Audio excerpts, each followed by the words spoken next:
নমস্কার, আজকে আমি বানাবো গাজরের পায়েস। তো গাজরের পায়েস বানাবার জন্য আমি গাজরগুলোকে ছেলে নিয়ে সেদ্ধ করে নিয়েছি। তারপর আমি ম্যাশ করে নিয়েছি। এখানে কড়াই বসিয়েছি, এর মধ্যে দেবো আমি ঘি দিয়ে দেবো। ঘি আমি বেশি দেবো না, 1 চামচ ঘি দিচ্ছি। খেজুরের গুড় আর দুধ দেবো।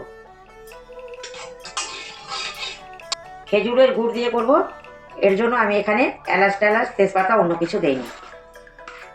এখন গাজরটাকে দিয়ে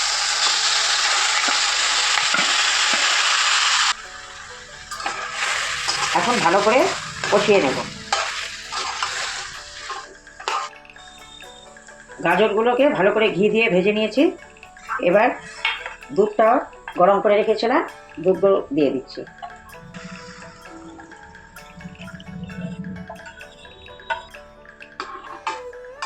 দুধ দিয়েছি, এবার দুধটা ফুটে উঠলে গুড় দিয়ে দেবো। এটা আপনারা গাজরের হালুয়া বলতে পারেন, পায়েসও বলতে পারেন। ফুটে উঠেছে, এখন গুড় দিয়ে দেব। গুড় দিয়ে দিচ্ছি আমি। গুড় মিলে গেলে এই যে এখানে আমি কাজু আর কিশমিশ রেখেছি, এটাকে দিয়ে নামিয়ে নেব।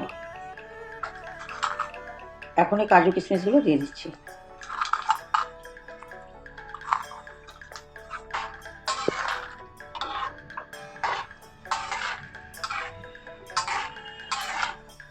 আপনারাও বাড়িতে বানিয়ে খেয়ে দেখবেন, লুচি, পরোটা, রুটি সবার সঙ্গে ভালো লাগবে।